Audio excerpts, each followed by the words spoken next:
Bonjour à tous, bienvenue à ce webinaire pour lequel nous allons partager notre théorie du changement et plusieurs explications et détails sur le suivi et évaluation et ce qu'on attend de vous. On va attendre quelques petites minutes avant de commencer la présentation pour que tout le monde puisse se joindre à nous. Juste un petit détail, donc la présentation est enregistrée et sera partagée également sur notre site internet. Donc vous pourrez accéder si quelqu'un de votre équipe n'a pas pu assister à cet webinaire ou si vous avez besoin de revenir sur la présentation, vous aurez la présentation disponible pour vous. Ok. Si vous avez un problème au niveau de l'audio ou si vous avez un problème à voir l'écran, faites-le nous savoir dans le chat. Donc on va faire une petite présentation d'abord avec les principales informations que l'on veut partager avec vous. Et ensuite, on aura une petite session de questions-réponses à la fin pour que vous puissiez poser toutes vos questions. Donc, c'est principalement sur la théorie du changement et le suivi et évaluation. Donc, si vous avez des questions en ce qui concerne votre éligibilité financière ou d'autres questions sur votre application en tant que telle, je vous invite à consulter l'enregistrement sur la présentation de la subvention renforcement que nous avons déjà fait la semaine dernière. Mais on pourra aussi également répondre à quelques questions ici.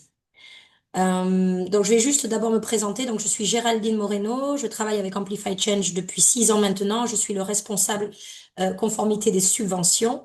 Et je vais passer la parole à ma collègue Rosie qui va aussi présenter avec moi aujourd'hui. Merci Géraldine. Oui, je suis Rosie Fort et ça fait 2 ans que je travaille avec Amplify Change comme gestionnaire administratif des subventions. Euh, Bienvenue et merci pour votre attention et patience. Parfait. Donc, comme je l'ai expliqué, l'objectif d'aujourd'hui, c'est de faire une petite introduction à la théorie du changement d'Amplify Change et ensuite discuter tout ce qui est suivi et évaluation et ce que l'on attend de vous en rapport avec vos propres projets et votre candidature pour cette subvention renforcement cycle numéro 9. Alors, Rosie, si tu peux passer sur le deuxième slide, s'il te plaît. Donc, la théorie du changement, c'est un outil nous aidant à décrire les changements que nous voulons voir se produire. Donc, là, on va faire un focus sur la théorie du changement d'Amplified Change. Et donc, les changements qu'on veut voir se produire et la manière dont on compte y parvenir. Donc, la théorie du changement, elle représente notre compréhension initiale de la manière dont le changement se produit. Et bien entendu, au fur et à mesure que l'on collecte des informations, que on se concerte oui, avec les partenaires qui sont subventionnés par des subventions Amplify Change et aussi les données qui viennent du terrain et des recherches, on va être amené à modifier ce diagramme. Donc là, on va vous exposer la nouvelle théorie du changement d'Amplify Change puisqu'on a fait des modifications récentes. Mais effectivement, cette théorie du changement risque d'évoluer au fil des années en fonction des informations que l'on obtient du terrain. Donc, comme vous pouvez le voir, on part donc d'une mission et de la mission d'Amplify Change qui est de soutenir les organisations et les mouvements locaux qui agissent pour les DSSR, tout particulièrement là où les obstacles sont les plus importants. Donc ensuite, on a notre travail, donc ce que fait Amplify Change. Donc on finance par le biais de subventions le plaidoyer, on renforce aussi les organisations et on soutient les mouvements. Et donc ensuite, dans cette théorie du changement, en fait, il y a plusieurs résultats, 8 au total, des résultats à moyen terme que l'on espère que vous atteindrez au cours de votre subvention, qui en général est entre 2 et 3 ans, et ensuite des résultats qui sont plus à long terme, 5 d'entre eux, avec votre organisation, vous allez participer à ces résultats pendant les 2 à 3 ans, mais on est bien conscient que ces résultats prennent souvent beaucoup plus de temps.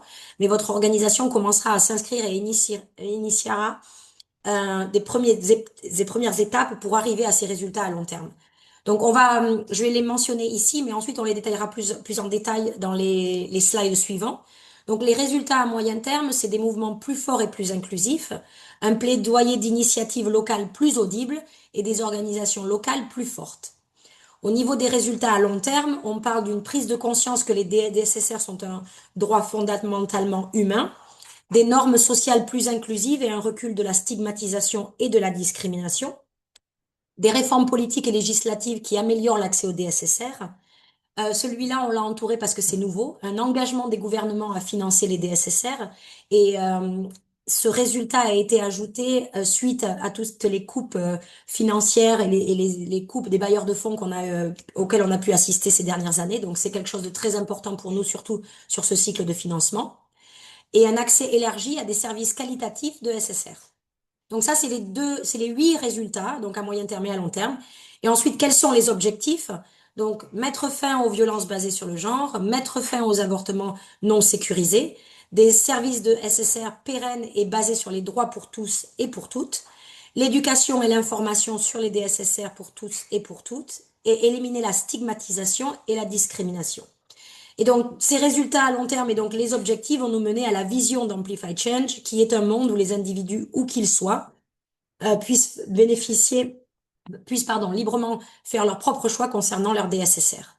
Donc, c'est comme ça que notre théorie du changement est organisée et se présente. Et je vais rentrer un peu plus en détail sur les différents résultats, puisque ça aura un impact sur la façon dont vous allez développer votre projet et vos indicateurs et résultats intermédiaires. Rosie, est-ce que tu peux avancer? Donc, quels sont les changements que nous voulons voir se produire? Donc, dans le prochain slide, nous allons vous expliquer donc les 5 objectifs. Donc, c'est les objectifs que j'ai mentionnés par rapport à la théorie du changement d'Amplify Change. Donc, éliminer les violences basées sur le genre, mettre fin à la stigmatisation et discrimination, améliorer l'accès à la santé sexuelle et reproductive, les choix pour un avortement sécurisé et améliorer la santé sexuelle des jeunes. Donc, ça, c'est les 5 objectifs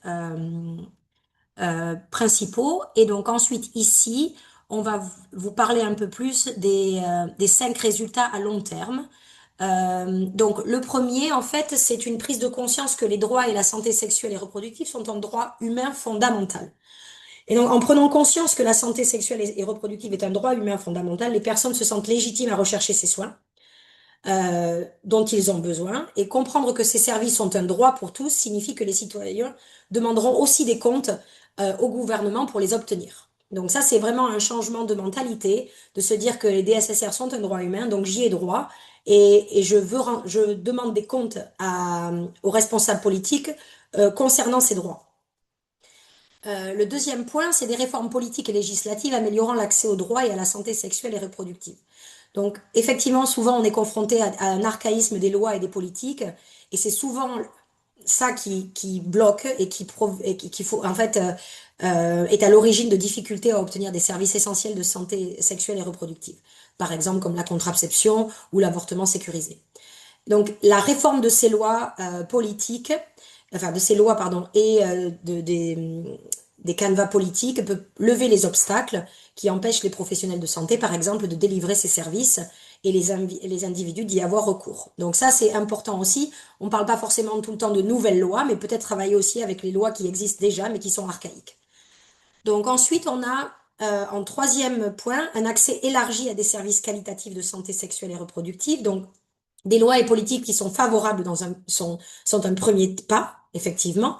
Mais ensuite, il y a une étape suivante qui consiste à garantir qu'il y a vraiment une existence de services de qualité, donc pas forcément juste l'existence, mais qui soit de qualité, qui soit accessible pour tous. Donc, par exemple, dans certaines régions, dans les pays dans lesquels vous opérez, il y a forcément des régions, par exemple, les accès sont plus restreints, donc c'est important de aussi se pencher sur ce problème-là, et aussi abordable pour tous, effectivement.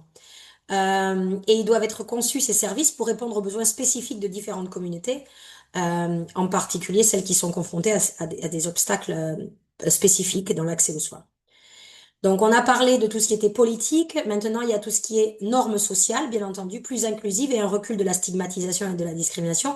Dans certains pays, par exemple, on sait que les lois sont mises en place, que les services existent, mais l'accès à ces services est tellement stigmatisé et il y a une discrimination autour de l'accès à ces services qu'en fait, les personnes n'osent pas avoir accès à ce service et ça peut être dû à la sexualité, à l'âge, à l'origine ethnique, au handicap et à des choix particuliers concernant tout ce qui est reproductif. Donc effectivement, c'est aussi important que les normes sociales soient plus inclusives et évoluent effectivement pour un recul de la stigmatisation et de la discrimination. Donc ensuite, le numéro 5, c'est le nouvel résultat dont on a parlé dans la théorie du changement d'Amplified Change. Donc c'est un engagement des gouvernements à financer les droits et la santé sexuelle et reproductive. Donc comme je l'ai mentionné, on est bien tous au courant que ces dernières années, on a assisté à des coupes budgétaires de beaucoup de bailleurs de fonds bilatéraux. Et donc effectivement, ça a eu un impact sur toutes les organisations qui comptaient sur ces financements. Et donc maintenant, il y a vraiment un gap que les gouvernements eux-mêmes doivent euh, combler, pardon. Et donc effectivement, c'est important que les gouvernements aient ce devoir de veiller à ce que les citoyens puissent avoir accès à des services de DSSR de qualité. Et c'est aussi important qu'ils garantissent un financement adéquat et que leur budget prenne en compte les DSSR et que effectivement les organisations de la société civile soient aussi là pour leur demander des comptes et pour vérifier que effectivement les budgets sont bien mis en place, que cet argent est bien utilisé pour les DSSR. Donc voilà, c'est ça, c'est les résultats à long terme. Euh, ensuite, donc là en fait effectivement on va encore plus en détail dans chaque résultat. Donc on parlait tout à l'heure de la prise de conscience que les DSSR sont un droit humain. Donc, qu'est-ce qu'on espère voir, hein? Donc, on espère voir, si vous choisissez de travailler sur ce résultat, on espère voir des personnes qui améliorent leur connaissance des DSSR en tant que droit humain. Donc, ça peut être une meilleure connaissance des lois et des politiques relatives aux DSSR dans vos pays, de savoir où et comment rechercher les bonnes informations en lien avec les DSSR dans le pays. C'est également acquérir les moyens de revendiquer leurs droits. Donc, selon le contexte, il peut s'agir de volonté de signaler la violence liée au genre, volonté de rechercher des informations, des ressources, savoir où s'orienter, savoir qui contacter en matière de DSSR. Et effectivement, avoir la capacité de faire des choix de vie importants comme le mariage et la taille de votre famille. Donc ça, c'est important aussi et soutenir plus visiblement les groupes marginalisés. Donc, il peut s'agir par exemple de sensibiliser d'autres personnes au sein de la communauté, de jouer un rôle de premier plan dans une campagne ou d'organiser des ateliers informatifs pour former d'autres personnes sur les groupes marginalisés. Donc ça, c'était pour la prise de conscience des DSSR comme un droit humain. Ensuite, le résultat, donc les réformes politiques et législatives améliorant l'accès aux DSSR. Donc, ce qu'on espère voir ici à travers le plaidoyer, c'est des changements dans les politiques, les lois relatives au DSSR. Donc, comme je l'ai dit, c'est pas forcément une nouvelle loi, mais ça peut aussi travailler avec une loi qui est déjà préexistante, mais la modifier pour qu'elle devienne moins archaïque. Et donc, les exemples peuvent inclure la mise en place de nouvelles politiques ou l'atténuation des effets négatifs d'une politique, le maintien de la législation actuelle, puisqu'il y a dans certains pays, la législation actuelle est déjà favorable, ou l'élaboration de nouvelles directives et protocoles ou de mise à jour de ceux existants, si jugés trop archaïques. Voilà. Euh, ensuite, un accès élargi à des services qualitatifs de SSR, donc une meilleure disponibilité, accessibilité et acceptabilité, et bien sûr les qualités des ressources et de l'information disponible. Donc les services doivent être conçus pour répondre aux besoins spécifiques des différentes communautés, en particulier celles qui se heurtent à des obstacles supplémentaires. Donc encore une fois, Amplified Change ne finance pas les services, mais tout ce qui est plaidoyer autour de l'accès aux services, bien entendu, nous finançons. Donc une expansion ou amélioration des ressources, informations et services en lien avec les DSSR délivrés par les OSC. Donc parmi les exemples, on peut bien sûr citer l'augmentation du nombre d'utilisateurs, l'amélioration de la qualité des services et l'augmentation du rapport coût-efficacité. Et ensuite, un renforcement des capacités multisectorielles et l'engagement en faveur de la prestation de services. Donc, par exemple, des changements dans les programmes nationaux d'enseignement médical, des changements dans les pratiques institutionnelles comme l'amélioration de l'établissement de nouvelles directives aux procédures, la mise en place d'une formation continue du personnel sur les DSSR. Donc tout ça, c'est des choses auxquelles vous pouvez, avec lesquelles vous pouvez travailler sur votre projet effectivement, et ça, parce que ça aura un impact sur le résultat, accès élargi à des services qualitatifs de DSSR. Voilà. Alors ensuite, donc on a parlé de tout ce qui était politique, de tout ce qui était l'accès élargi aux services des DSSR, et maintenant donc c'est tout ce qui est normes sociales. Donc bien sûr des normes sociales plus inclusives pour aussi un recul de la stigmatisation et de la discrimination. Donc c'est important de travailler bien entendu avec les politiques, mais on comprend bien que même si parfois le contexte politique est favorable, les accès aux services sont toujours limités parce que les personnes n'osent pas accéder à cause de la stigmatisation et de la discrimination, soit de leur communauté, soit de leur famille. Donc c'est aussi important de travailler sur ce volet-là. Et donc, on espère voir une diminution de la stigmatisation et un renforcement des attitudes, des croyances et des valeurs inclusives envers les personnes marginalisées, des déclarations publiques et des messages médiatiques plus inclusifs qui inciteront plus les personnes à accéder à ces services, des réseaux de soutien plus solides, donc par exemple des hotlines, des groupes de parole, etc., une augmentation des comportements et des actions inclusives envers les groupes marginalisés, comme on l'a précisé auparavant, et des services en matière de droits sexuels et reproductifs qui témoignent d'un soutien public et facilitent aussi l'accès, en particulier aux groupes marginalisés. Donc, par exemple, LGBTI, accès les personnes vivant avec un handicap. Voilà. Et le dernier résultat, donc, c'est un engagement des gouvernements à financer les droits et la santé sexuelle et reproductive. Donc, les gouvernements, on en a déjà parlé, donc c'est le nouveau résultat que l'on a inclus dans notre théorie du changement, avec les gouvernements qui ont le droit le devoir, pardon, de veiller à ce que les citoyens puissent faire leurs propres choix en matière de santé et de droits sexuels. Et lorsque les gouvernements financent la santé et les droits sexuels et reproductifs, cela renforce la propriété nationale et la durabilité de ces initiatives. Donc, c'est important de s'assurer d'un suivi budgétaire, de s'assurer que les gouvernements incluent les DSSR au niveau de leur budget, et bien entendu que ça soit suivi et que ces fonds soient utilisés à bon escient. Voilà, donc ça, c'était vraiment en détail nos 5 résultats long terme.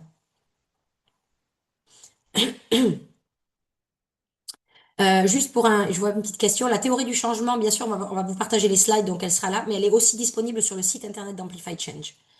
Donc, vous pouvez accéder à la théorie du changement directement sur le site internet. Donc, comment créer le changement dans les différents domaines? Donc, on vous a mis un petit diagramme parce que, bien entendu, la recherche a montré que les mouvements à large assise sont l'un des mécanismes les plus efficaces pour créer et maintenir une transformation sociale à long terme. Donc, effectivement, on est bien conscient que votre organisation toute seule, bien entendu, participera à un changement, mais ne sera pas à elle seule euh, l'organisation la seule à entraîner des changements significatifs et sur le long terme. Donc, c'est en créant aussi des mouvements plus forts et plus inclusifs qu'on aide à ces changements. Et donc, vous voyez ici aussi, donc tout ce qui est, donc comme on a dit, meilleure prise de conscience des DSSR en tant que droit humain, accès aux ressources et aux informations et aux services, des changements de politique et de loi, mais aussi des transformations des normes sociales. Tout ça aussi avec nos résultats à moyen terme qui concernent les mouvements plus forts, plus inclusifs. Euh, euh, ok, donc l'obtention de ces résultats nécessite une combinaison de stratégies par diverses OSC à plusieurs niveaux. Donc c'est pour ça qu'on parle d'un mouvement. Et donc effectivement, vous avez tout ce qui est organisation des mouvements populaires, amélioration de la communication, le renforcement des capacités organisationnelles des différents acteurs, les renforcements des consortiums, euh, comme on l'a dit, pour travailler en groupe et en mouvement, prestation des services innovants, et bien sûr la collecte de faits pour le plaidoyer également, et l'influence sur l'élaboration des politiques, des décisions et de leur mise en œuvre. Donc ça, c'est important aussi. Je pense que le prochain slide est plus focalisé sur tout ce qui est résultats à moyen terme. Donc, on a parlé des 5 résultats à long terme. Maintenant, on se focalise sur les moyens termes. Donc, cela, c'est des résultats qu'on espère que vous pourrez atteindre plus facilement pendant la période de votre subvention qui est entre 2 et 3 ans. Donc, des mouvements plus forts et plus inclusifs avec des actions de plaidoyer qui aboutissent rarement de manière isolée. Donc, comme on l'a dit, les mouvements sont les moteurs du changement politique et l'action collective a toujours plus d'impact.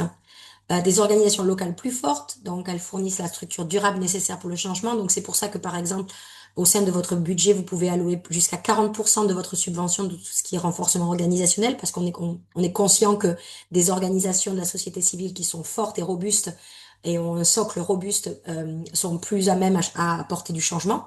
Et un plaidoyer d'initiative locale plus audible conçu par du coup vous-même et comme vous êtes acteur de ce contexte et de cet écosystème, bien entendu, on est persuadé que si c'est vous qui développez ces initiatives, elles seront plus durables et plus efficaces. Donc voilà. Donc en nous concentrant sur les progrès réalisés en matière de renforcement des capacités du mouvement, on espère voir donc une amélioration de la qualité des données et de l'analyse qui seront fournies, une participation accrue et un leadership plus fort des groupes marginalisés, un renforcement des capacités, un renforcement bien entendu de la collaboration et une implication plus forte des alliés potentiels à travers différents secteurs. Donc comme on a dit, les politiques, les leaders traditionnels, si c'est pour le changement des normes. Donc voilà. Avec différents acteurs, on amène plus de changements et donc on est conscient de ça. Donc c'est pour ça que c'est aussi important ces résultats à moyen terme.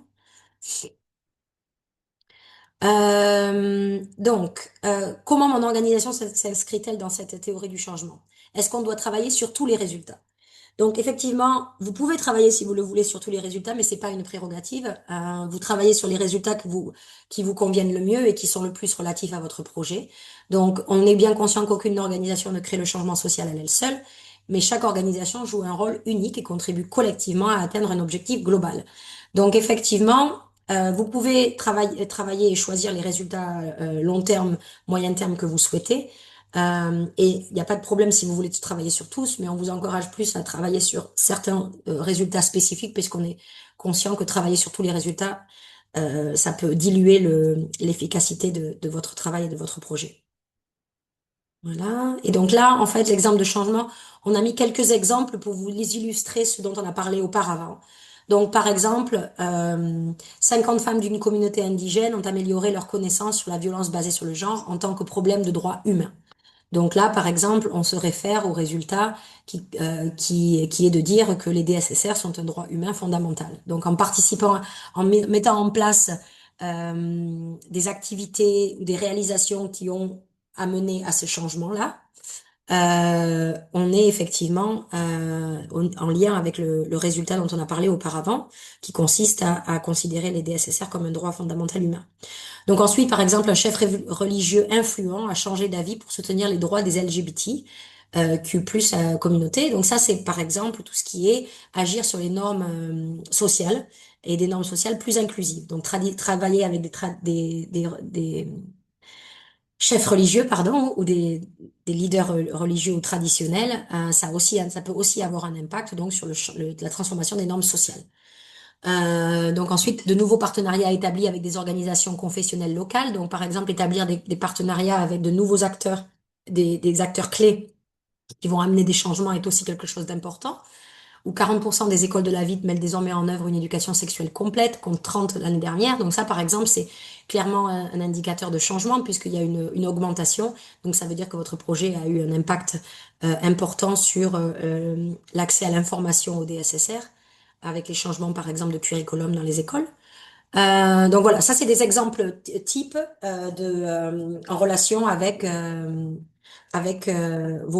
changements et comment vous allez illustrer ces changements.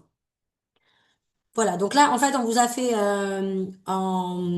a présenté en détail notre théorie du changement. Maintenant, on va faire un lien, en fait, avec ce qu'on attend de vous au niveau du suivi de votre projet et comment vous allez déterminer vos indicateurs et résultats intermédiaires pour faire le suivi de ce projet. Voilà, donc on va tout d'abord parler de tout ce qui est suivi et donc donner une définition et des exemples de qu'est-ce que le suivi. Donc dans suivi et évaluation. Donc là, on va se focaliser sur ce qu'est-ce que le suivi. Donc le suivi, c'est la mesure du progrès et de la performance de votre projet. Pourquoi il est important de faire le suivi? Donc ben, déjà pour vérifier que si votre projet est en bonne voie par rapport aux objectifs que vous avez déterminés au départ, votre plan de travail, votre budget, et aussi pour être informé de si le projet n'est pas dans la bonne voie, pour pouvoir ben, recalibrer votre projet et nous assurer que ce projet atteindra les objectifs qui étaient préétablis au départ. Donc, quand faire le suivi? Donc, il est très important de faire un suivi régulier. Donc, ça, effectivement, c'est vous qui décidez, mais il faut faire un suivi régulier et systématique au cours de projet. Donc, ça peut être tous les mois, tous les 2 mois, tous les 6 mois. Ça dépend de comment vous êtes structuré au sein de votre organisation, mais c'est très important. Qui fait ce suivi-là? Donc, en général, on recommande d'avoir une personne en charge du suivi et évaluation. Parce que là, cette personne sera la responsable aussi de la collecte des données et l'organisation des données. Mais on est aussi conscient que tout le personnel du projet doit pouvoir les utiliser dans le cadre de ses activités. Donc c'est très important que toutes les personnes qui sont impliquées dans la réalisation du projet se sentent concernées par le suivi et évaluation à la fin de la subvention. Donc, si vous êtes intéressé par obtenir un peu plus d'informations sur comment faire le suivi, il y a un guide qui est disponible qui s'appelle Comment nous mesurons le changement, qui est disponible sur le site internet d'Amplify Change. Voilà. Alors, qu'est-ce que je dois prendre en compte en tant qu'organisation quand je fais mon suivi? Donc, ai-je mesuré mes résultats? Ai-je inclus des activités de suivi et évaluation dans mon plan de travail et dans mon budget? Et comment je prévois de partager mes résultats et avec qui? Donc, c'est important de aussi se poser les questions parce qu'effectivement, vous allez bien entendu partager vos résultats et vos impacts avec nous, mais pas seulement avec nous. C'est important de pouvoir avoir une autre audience pour partager ces informations parce que ces informations peuvent être clés pour tout ce qui est mouvement dans votre contexte.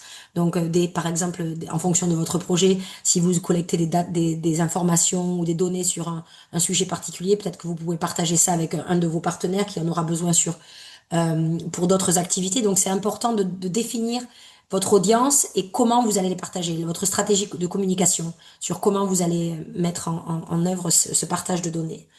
Et c'est très important parce que là, vous êtes en train de rédiger votre candidature.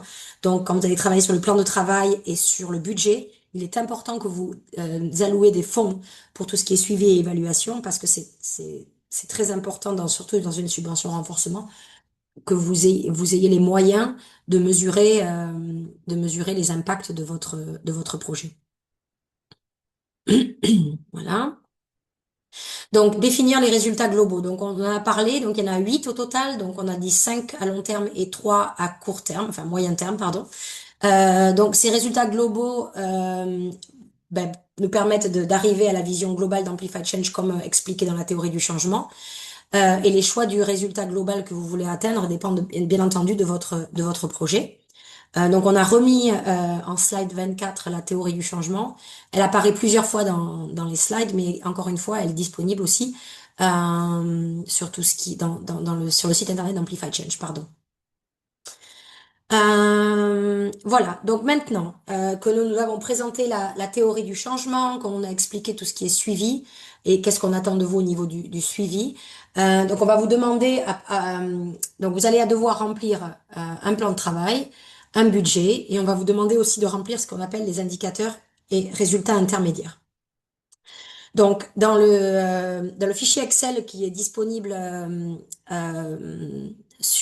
au niveau du formulaire de candidature, donc pour l'instant, ce fichier Excel, peut-être que certains d'entre vous ont commencé déjà à le remplir, la version de ce fichier Excel va être mise à jour et vous allez recevoir tous un email pour vous informer de la mise à jour de ce document Excel et vous fournir un nouveau document Excel qui, lui, contiendra un onglet pour tout ce qui est indicateurs et résultats intermédiaires. À l'heure d'aujourd'hui, le fichier Excel sur lequel vous travaillez, il n'inclut que, pardon, le plan de travail et le budget. On va vous demander aussi de remplir un onglet indicateurs et résultats intermédiaires et vous allez recevoir ce fichier probablement aujourd'hui. Donc, soyez attentifs à ça pour être sûr que vous travaillez sur le bon fichier. Donc, pardon, Rosie, tu peux revenir juste en arrière. Donc, les indicateurs, nous les avons élaborés en nous appuyant sur les données disponibles pour le moment et sur l'expérience acquise en matière de plaidoyer, de responsabilisation et d'activisme dans le domaine de la santé et des droits sexuels et reproductifs. Donc, nous proposons également un ensemble d'indicateurs principaux et vous trouverez ces indicateurs donc dans le nouveau fichier Excel qui vous sera envoyé. Mais n'hésitez pas non plus à suggérer d'autres indicateurs si ce qu'on vous propose ne semble pas pertinent pour votre projet. Donc, si on passe au slide suivant, au niveau des indicateurs, donc identifiez les domaines de résultats auxquels votre projet correspond d'abord, et ensuite vous identifiez les indicateurs les mieux adaptés à votre projet. Et comme je l'ai mentionné auparavant, s'il n'y en a aucun qui sont existants, enfin aucun existant qui vous convient, vous pouvez proposer de nouveaux indicateurs vous-même. Donc, pour une subvention renforcement, on vous demande de sélectionner entre 3 et 5 indicateurs parce qu'on est bien conscient que collecter toutes les informations pour ces indicateurs-là peut être assez onéreux au niveau du temps. Donc, effectivement, on vous recommande 3 à 5 indicateurs. Et 2 de ces indicateurs doivent être des indicateurs principaux, donc ceux qu'on a mentionnés auparavant. Donc, pour illustrer ce que je dis, Donc, effectivement, ici, vous avez un exemple de résultat à long et à moyen terme. Donc, par exemple, la prise de conscience que les DSSR sont un droit humain. Vous allez avoir donc des indicateurs et des sous-indicateurs. Avec les petits indicateurs que vous voyez en gras avec un petit astérix, ce sont les indicateurs principaux. Donc, c'est ces indicateurs-là qu'on vous demandera sur les 3 à 5 que vous allez choisir par résultat. On vous demandera d'en avoir deux sur les 3 à 5 qui sont des indicateurs principaux. Donc c'est comme ça que ça apparaîtra dans l'onglet du nouveau fichier Excel.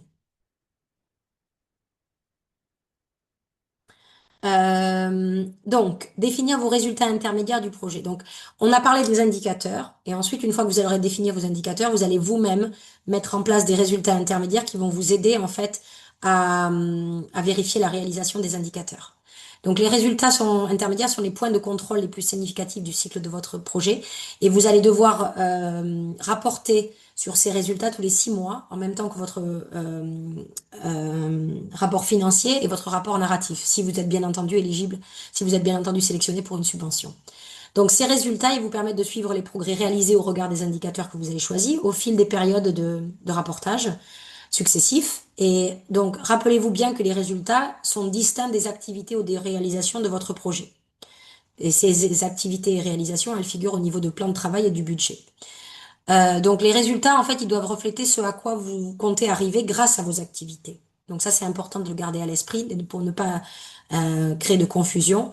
Euh, les activités vous aident à arriver à vos résultats. Et c'est pas la même chose. Voilà. Donc, comment définir vos résultats? Donc, vos résultats, ils doivent être spécifiques, mesurables, atteignables, réalistiques et temporels. Donc, ils doivent spécifier exactement ce que vous voulez atteindre avec une action et un produit livrable clair. C'est très important, ça, parce qu'effectivement, si vous avez des résultats vagues dès le départ, ça va être très compliqué d'arriver à documenter vos impacts. Ils doivent être aussi mesurables, donc vous devez être en mesure de mesurer une base de référence au début du projet, par exemple, puis régulièrement tout au long du projet, le cas échéant, et enfin à la fin pour voir ce que vous avez réalisé. Atteignable, bien entendu, il faut être réaliste. Atteignable et réaliste, c'est assez similaire.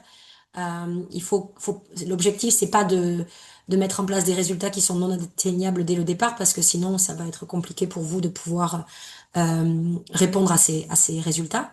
Et temporel, c'est-à-dire que il doit être en mesure de spécifier la période pendant laquelle vous souhaitez obtenir ces actions. Donc effectivement, c'est pour ça que ça doit être réaliste aussi, parce que vous rapportez tous les 6 mois. Donc si vous pensez à des résultats qui sont atteignables seulement sur 1 ou 2 ans, ça va être compliqué de rapporter sur 6 mois ces résultats-là. Donc, les conseils pour la création de vos résultats, commencez par chaque indicateur que vous avez sélectionné et référez-vous toujours à l'indicateur pour fixer vos résultats. Décrivez ce à quoi ressemblerait le succès à la fin de la subvention, c'est votre résultat final. Et après, en fait, vous pouvez travailler à contresens pour créer les résultats intermédiaires. Que devez-vous réaliser avec ce résultat intermédiaire afin d'obtenir le résultat final? Donc, vous avez des indicateurs, vous avez un résultat final et travaillez à contresens pour mettre en œuvre ces différentes étapes de contrôle, en fait. Concentrez-vous sur les principaux résultats du cycle de votre projet. Il s'agit des points de contrôle importants qui fournissent un rapport d'état significatif de votre projet. Et vous pouvez avoir plusieurs résultats pour chaque période, mais nous vous encouragez à choisir celui qui est le plus important, parce qu'effectivement, on est bien conscient que ça représente un volume de travail qui est assez important. Voilà. Donc, par exemple, pour la création de résultats, donc un exemple de résultat qui est, comme on dit, SMART. Donc, présenter au ministère de la Santé un argumentaire solide basé sur des éléments concrets sur le besoin de services d'avortement sécurisés pour les jeunes dans la région X d'ici à décembre 2023. Donc, vous voyez cet exemple-là, par exemple, c'est détaillé, c'est temporel puisqu'il y a d'ici à décembre 2023. Ça mentionne l'objectif, un argumentaire solide, basé sur des éléments concrets et avec la cible présentée au ministère de la Santé et aussi localisation avec la région spécifique. Donc ça, c'est un exemple de résultat. Par exemple, un résultat médiocre, ça serait changer la loi sur l'avortement, parce que c'est vague, parce qu'il n'y a pas vraiment de temporalité, il n'y a pas vraiment de date, donc de temporalité, de localisation, de comment on va qu'est-ce que ça va apporter. Donc, il est ni spécifique, ni réaliste ni vraiment réaliste pour le projet.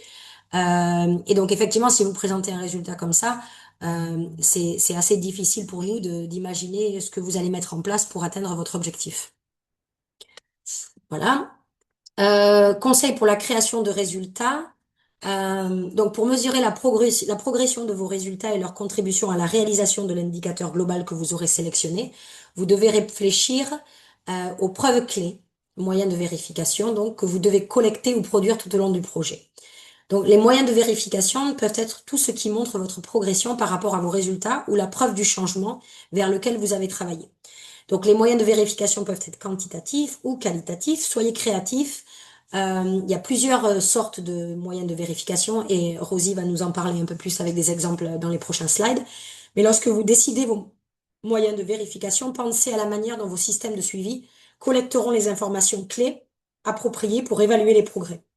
Donc, par exemple, si vous mettez en place un atelier avec par exemple, des leaders religieux et votre moyenne de vérification, c'est une feuille de présence disant qu'il y a 5 personnes qui ont qui ont participé à ce meeting, c'est pas vraiment un moyen de vérification.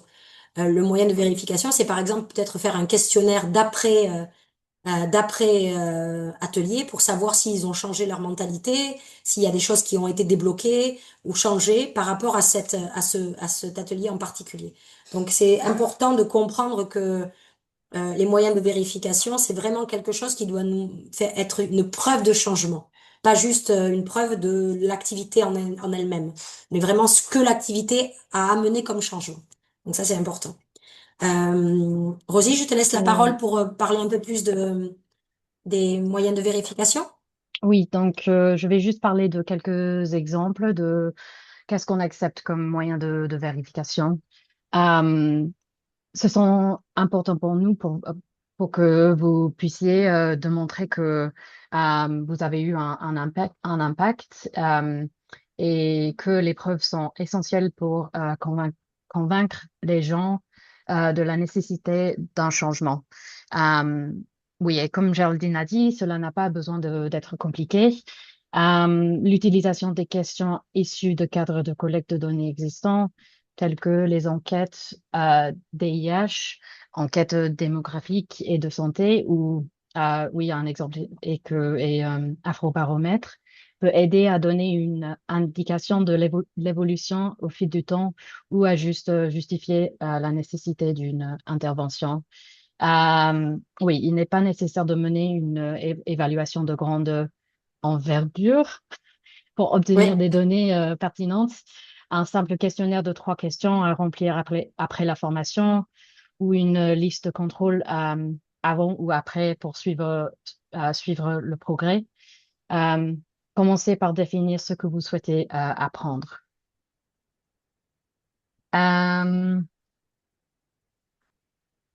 oui, et il y a aussi plusieurs exemples des moyens de vérification ici.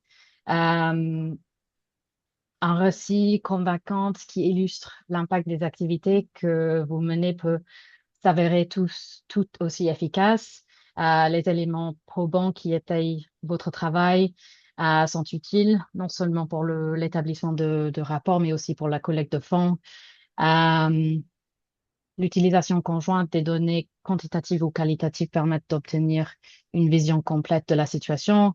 Et je vais juste passer au deuxième slide au slide suivant oui, pour donner quelques exemples spécifiques de ces moyens.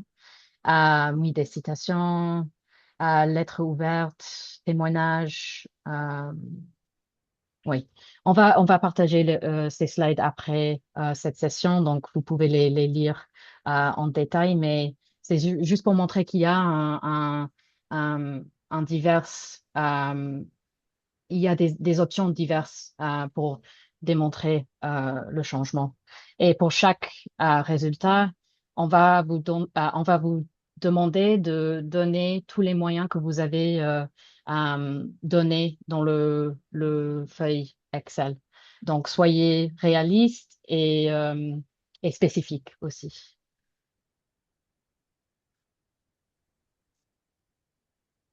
OK. Tu veux que je continue, Oui, Andy? oui. Ok. Alors, comme je l'ai mentionné, donc vous allez recevoir un nouveau document Excel, puisque le document Excel qui est désormais disponible au niveau du formulaire de candidature n'a pas été mis à jour avec l'onglet indicateurs et résultats intermédiaires. Donc, vous allez recevoir un Excel qui sera comme là, on va vous le montrer là sur, voilà. Donc, pour l'instant, si vous ouvrez le fichier Excel, donc, qui s'appelle Project Planning Workbook, c'est en fait le classeur de planification du projet. Donc, vous avez le plan de travail, les directives du budget, l'exemple budget et le budget. Mais à l'heure actuelle, vous avez que ces informations-là. Vous n'avez pas encore tout ce qui est directive, indicateurs résultats et les indicateurs à compléter. Donc,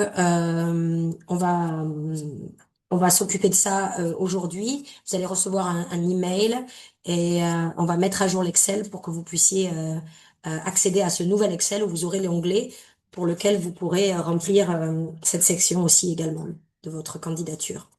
Donc, il est très important que vous le remplissiez parce que les candidatures dont les indicateurs et les résultats intermédiaires ne seront pas dûment renseignés, ne seront pas prises en compte dans le cadre de cet appel à projet, car on considère que pour une subvention renforcement, tout l'aspect suivi et évaluation, indicateurs et résultats intermédiaires est clé, est très important. Donc c'est vraiment important de vous assurer que vous remplissez ça aussi. L'objectif de ce cycle de financement, c'est de financer 50 subventions et on va sûrement recevoir entre 1000 et 2000 candidatures. Donc vous imaginez bien que c'est très très compétitif. Donc effectivement, mettez toutes les cartes de votre côté et assurez-vous de remplir le plan de travail, le budget et les indicateurs et résultats intermédiaires. Et bien entendu, veuillez en tenir compte lors de la rédaction de votre candidature au niveau des impacts que vous voulez voir à la fin de votre projet. Donc tout ce qui est définition des résultats, des indicateurs, c'est quelque chose de fondamental au niveau de votre candidature. Voilà. Donc là, on a un peu plus d'informations. Donc on vous a mis des liens sur tout ce qui est boîte à outils, suivi et évaluation. Si vous voulez accéder, les deux autres sont en anglais, mais vous pouvez aussi, si vous comprenez l'anglais, vous renseigner. Mais je vous invite aussi à consulter nos propres guides sur le site d'Amplify Change. On a un guide sur comment formuler une candidature, comment élaborer un projet en détail et tout ce qui est, bien entendu, suivi et évaluation. Donc, je vous invite fortement à consulter ces documents qui sont disponibles parce qu'il y a beaucoup d'informations déjà contenues dans ces documents. Donc voilà, c'est la fin de notre présentation sur la théorie du changement et sur les indicateurs et résultats intermédiaires. On va répondre maintenant à vos questions si Mhm. vous en avez. Et donc, effectivement, pour réitérer, vous aurez accès, non pas à la présentation de slides, mais vous aurez accès au lien de la webinaire. Donc, vous pouvez reconsulter les slides au travers de cette webinaire. Est-ce qu'on a des questions? Mhm. Alors, je vois. Donc, bonjour, je travaille sur l'endométriose, une pathologie encore très méconnue dans les cadres. Ok. Dans le suivi et évaluation, comment peut-on mieux capturer l'impact de ce type de maladie chronique sur la vie des femmes? Voilà. Ok, alors ça c'est un exemple très particulier que je peux pas détailler ici parce qu'effectivement c'est en particulier c'est très particulier à votre projet. Je pense que ce qui est important c'est par exemple si vous mentionnez que c'est vraiment méconnu en Afrique, donc par exemple si votre projet est plutôt tout ce qui est sensibilisation et donc de tout ce qui est plaidoyer pour que les communautés et les personnes connaissent mieux l'endométriose.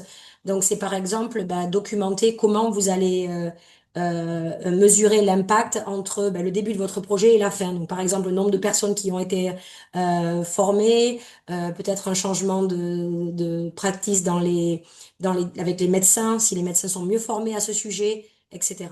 Donc, ça, c'est ce genre de comment vous allez mesurer en fait le changement entre entre le départ de votre projet, où par exemple une communauté ne connaît rien à l'endométriose, et voir comment ça évolue en 2 ans ou 3 ans de votre projet. Avez-vous un formulaire pour nous permettre de nous aligner à vos objectifs? Oui, alors mais donc du coup vous avez accès à la théorie du changement et quand vous allez utiliser le nouvel fichier Excel, vous pourrez sélectionner dans un menu déroulant les différents indicateurs en fonction du résultat que vous aurez sélectionné en fonction de votre projet. Donc oui, le formulaire, il existe, il est dans le fichier Excel où il y a le budget aussi et le plan de travail qui vous sera le nouveau format qui sera disponible aujourd'hui. Les activités de prise en charge combinées au plaidoyer sont-elles éligibles? Alors, il va falloir que vous soyez un peu plus spécifique au niveau de prise en charge. Si c'est du service, nous ne financerons pas le service, mais par contre, nous finançons tout ce qui est plaidoyer autour du service. Donc, la communication autour de l'accès au service, mais pas le service en lui-même. Est-ce qu'une organisation communautaire jeune peut postuler à cette subvention? Alors, il y a des critères de financier et d'éligibilité qui ont été mentionnés dans la webinaire sur la subvention renforcement. Donc, je vous invite à les consulter. Et il y a des critères financiers sur les dépenses moyennes sur les 2 dernières années, le fait que vous soyez enregistré, le fait que vous ayez un compte bancaire. Donc, je vous invite à consulter ces critères qui sont disponibles sur notre site internet. Bonjour, le document que vous allez nous envoyer, c'est uniquement en anglais. Non, il sera en français, bien entendu, comme le plan de travail et le budget. Je n'arrive pas à accéder à la plateforme. Donc ça, bah, si vous n'arrivez pas à accéder à la plateforme, c'est soit parce que vous n'êtes pas enregistré. Donc si vous n'êtes pas enregistré, il faut vous enregistrer d'abord. Nos équipes gèrent un nombre d'enregistrements assez conséquent, donc on fait le maximum. Donc il y a souvent un petit délai.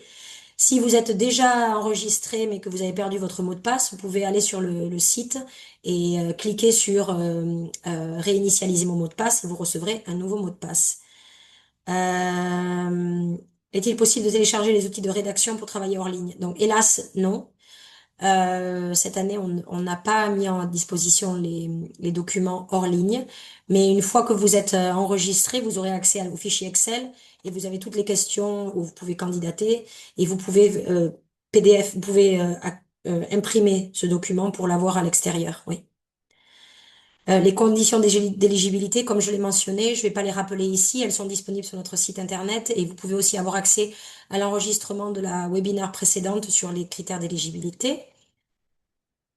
Oui, vous pouvez postuler en consortium, mais il faut que une activité, qu'une organisation qui soit le lead et soit éligible. Donc, c'est-à-dire que par exemple, vous ne pouvez pas additionner les dépenses des différentes organisations du consortium. Il faut qu'il y ait une organisation qui postule en tant que chef de file ou leader, et cette organisation doit être éligible.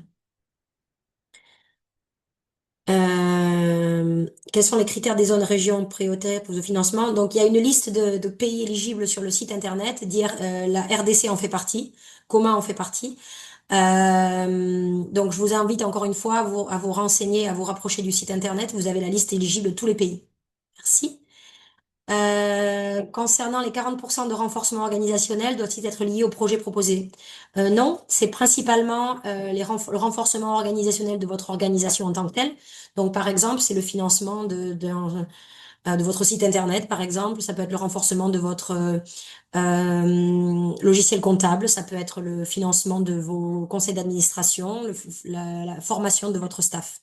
Donc, c'est plus au niveau au niveau de l'organisation en tant que telle, pas spécifiquement à un projet. Sinon, ça sera réalloué à d'autres catégories, par exemple l'activité projet. Une organisation est-elle obligée de prendre en compte tous les résultats et les domaines dans son projet? Non, bien sûr que non. Vous pouvez prendre en compte le résultat qui est le plus approprié à votre projet en tant que tel. Pour les innovations, est-ce qu'on ajoute les indicateurs dans le cas de la santé mentale? Oui, tout à fait. La santé mentale est un des exemples qui peut être à cheval sur différents résultats. Et donc, par exemple, vous pouvez définir vous-même vos résultats intermédiaires en tant que pour le résultat, enfin, pour le thème, pardon, de la santé mentale. Oui, tout à fait. Bonne question. Vous avez parlé du financement des DSSR. Est-ce qu'on peut miser sur les collectivités, les mairies et les autres? Donc tout ce qui est mairie et autres, c'est l'implication de tout ce qui est gouvernement, en fait. C'est les branches locales du gouvernement.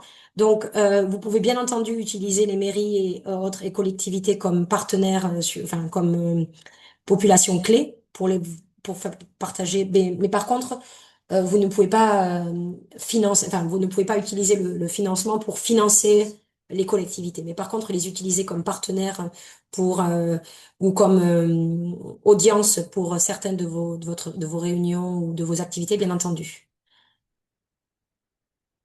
Est-ce que les thématiques sur les politiques d'abolition des mariages précoces et l'éducation de la vie sur la sexualité responsable s'alignent bien derrière la théorie du changement d'Amplified Change, bien entendu. Mariage précoce, abolition, bien entendu. Oui, c'est un des thèmes que l'on soutient. Doit-on forcément être enregistré et posséder un compte bancaire avant de soumissionner? Oui, tout à fait. Je vois que Rosie a fourni un lien. Quelles sont les ONG éligibles à cet appel? Donc, je vous recommande fortement de vous rapprocher du site internet où vous avez tous les critères d'éligibilité qui sont énoncés, ainsi que la liste des pays éligibles. Est-ce qu'on peut avoir votre site internet? Alors, Rosie va vous mettre le lien du site internet Amplified Change si c'est pas déjà fait. Merci, Rosie. Comment peut-on avoir les outils de soumission à l'appel?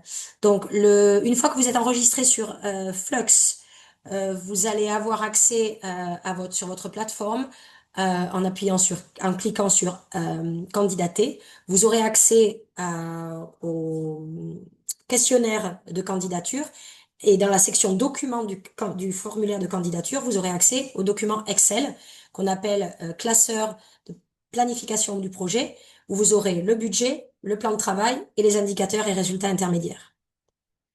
Est-ce que les 40% alloués au développement organisationnel peuvent inclure l'organisation d'une assemblée générale? Tout à fait. Et la participation à la conférence internationale pour la promotion du projet? Tout à fait. Oui. Combien de temps pour recevoir la confirmation de mail pour réinitialisation du mot de passe? C'est assez rapide, il me semble. Donc ça devrait prendre 30 minutes Ouais, max. oui. Dans les même, ouais, même moins.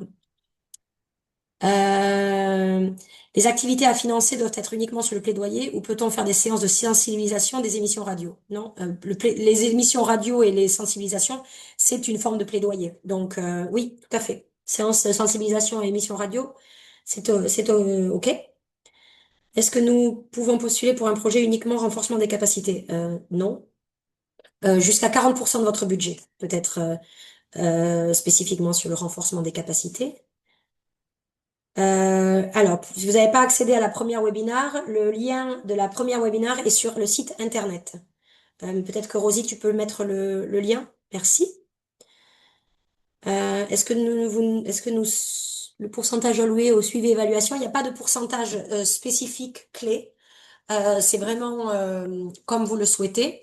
Euh, non, il n'y a pas de pourcentage, on n'a pas de pourcentage clé. Oui, vous pouvez faire des sensibilisations. Je vais revenir sur les questions de Q&A parce que je vois qu'il y en a 15. Bonjour, les indicateurs et autres doivent-ils strictement s'aligner aux exemples proposés? Nous constatons que vous parlez plus d'indicateurs et résultats qui sont plus atteignables au niveau national. Qu'en est-il pour les organisations régionales telles que les réseaux? Non, vous pouvez modifier les indicateurs. Comme je l'ai mentionné, les indicateurs que l'on propose, ils sont basés sur notre expérience au niveau du plaidoyer et des différentes subventions que l'on a déjà organisées. Si vous pensez qu'ils ne sont pas adéquats pour votre projet, vous pouvez en proposer d'autres. Ok. Euh, Ok. Un projet peut-il aborder trois des quatre thématiques du projet? Aussi, lorsque nous allons commencer à remplir le formulaire en ligne, comment fait-on pour revenir sur le formulaire qui a déjà été rempli? Si vous avez déjà soumis votre questionnaire, c'est trop tard. Mais je pense qu'à ce stade-là, vous n'avez pas encore soumis. Donc, vous pouvez juste revenir et éditer votre questionnaire qui doit être en brouillon. Si vous avez perdu le mot de passe, vous pouvez cliquer sur réinitialiser le mot de passe et vous recevrez un lien pour réinitialiser votre mot de passe. J'y ai répondu. Les projets qui sont orientés sur les VBG et sur la santé mentale sont bien entendu pris en compte. Euh, Bonjour, ma question est sur la nouvelle théorie du changement et sur l'engagement des gouvernements à financer les DSSR. Je voulais beaucoup plus de détails. Si vous voulez plus d'informations, vous pouvez vous rapprocher sur le site internet. Il y a plus d'informations sur chaque thème. Donc Florent, je vous invite à vous rapprocher du site internet et si vos questions ne sont pas répondues, envoyez un email à Enquiry et on répondra. Les salaires des staffs sont-ils considérés dans les 40%? Non, les salaires des staffs sont dans la partie frais de personnel du budget et pas dans les renforcements organisationnels. La construction et la réhabilitation des structures DSSR visant à faciliter l'accessibilité des femmes et enfants sont-ils éligibles? Non. On ne finance pas tout ce qui est construction, projet de réhabilitation de centres, etc. Non. On ne finance seulement que le plaidoyer.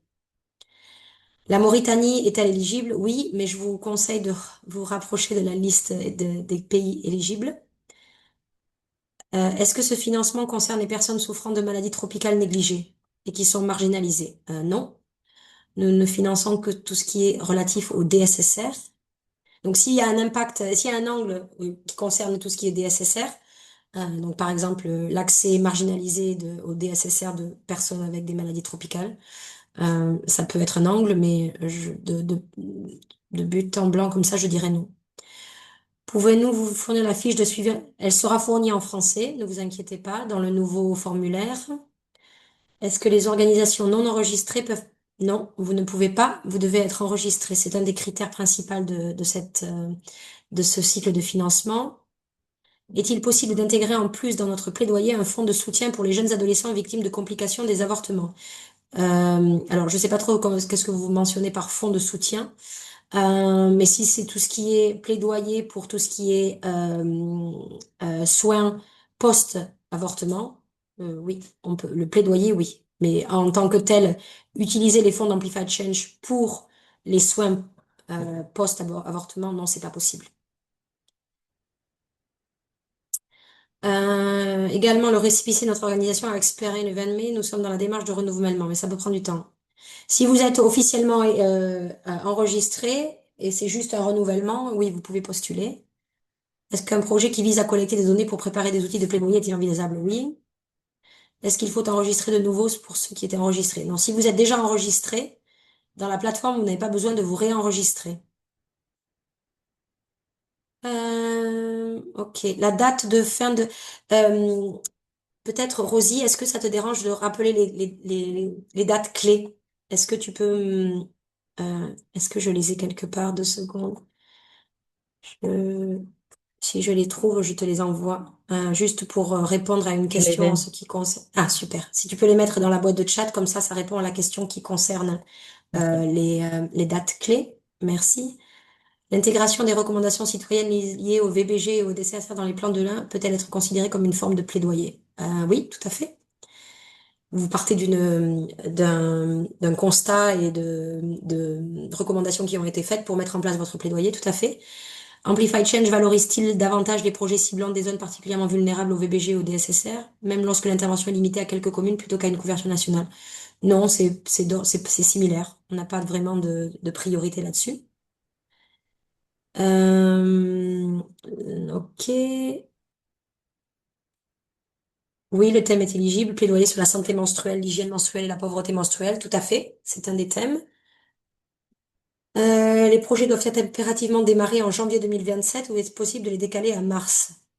Non, alors la date si vous êtes bien entendu receveur d'une subvention Amplify Change, il y a quand même beaucoup d'étapes à réaliser avant de pouvoir recevoir la première tranche des fonds et signer un accord de financement. Donc, et ça, ça sera décidé avec vous. Donc, si par exemple votre candidature est positive et du coup vous recevez une subvention, vous pourrez tout à fait discuter avec votre référent quand est-ce que vous voulez commencer la subvention. Il n'y a pas de date standard de départ. Euh, ok. Vous avez besoin de rapports financiers de quelle année? Alors, c'est aussi effectivement déjà mentionné dans les critères d'éligibilité. Nous vous demandons 2025 et 2024. C'est pas forcément besoin d'être audité. Vous pouvez aussi nous fournir des documents internes à l'organisation. Est-ce que la rencontre a débuté depuis longtemps? Oui, tout à fait. Elle est même finie bientôt. Nous sommes presque à la fin. On répond aux questions. Encore quelques questions et ensuite nous allons clôturer. Euh, Pouvez-vous revenir en clarifiant sur le choix des résultats dans la théorie du changement et les résultats intermédiaires dont vous faisiez allusion? Donc, les résultats que j'ai mentionnés, ce sont les 8 résultats globaux que l'on a inclus dans la théorie du changement d'Amplified Change. Donc, les 3 à court terme pardon, à moyen terme et les 5 à long terme. Les résultats intermédiaires, c'est différent. Ce sont les résultats que vous allez mettre en œuvre pour rapporter par rapport à aux indicateurs que vous avez sélectionnés. Donc, c'est 2 choses différentes. Vous allez décider de travailler sur un résultat global et en fonction de ce résultat global, Dans le fichier Excel dont je vous ai parlé, vous allez sélectionner des indicateurs et par rapport à ces indicateurs, vous allez vous-même établir des résultats intermédiaires qui vont vous aider à mesurer l'impact et le changement. Ok. Donc pour toutes les personnes qui me demandent, qui disent qu'ils viennent d'arriver, que l'heure était pas la bonne, bah écoutez, puisque nous allons devoir bientôt clôturer la réunion, vous aurez accès au lien, bien entendu. Donc ne vous inquiétez pas. Euh, voilà. Donc je pense que Rosie, est-ce qu'il y a des questions que j'ai ratées? Toutes les questions qui demandent, donc, est-ce qu'on peut travailler en consortium? Est-ce qu'on est éligible dans tel pays? Est-ce qu'on est éligible en tant qu'organisation non enregistrée, etc. Je vous recommande fortement de vous rendre sur le site internet d'Amplify Change. Si vous cliquez sur candidater à la subvention renforcement, vous avez tous les critères d'éligibilité. Vous avez la liste avec tous les pays éligibles et vous avez également accès à l'enregistrement de la première webinaire où on a expliqué plus en détail, vraiment pendant une heure et demie, on a répondu à toutes les questions en termes d'éligibilité. Et vous avez aussi accès à des guides avec comment créer une bonne candidature, comment mettre en œuvre mon projet, comment mesurer l'impact, etc. Donc, c'est vraiment important que vous vous renseigniez, enfin, que vous vous rapprochiez du site Internet pour avoir accès à toutes ces informations parce qu'il y a beaucoup d'informations disponibles. Voilà.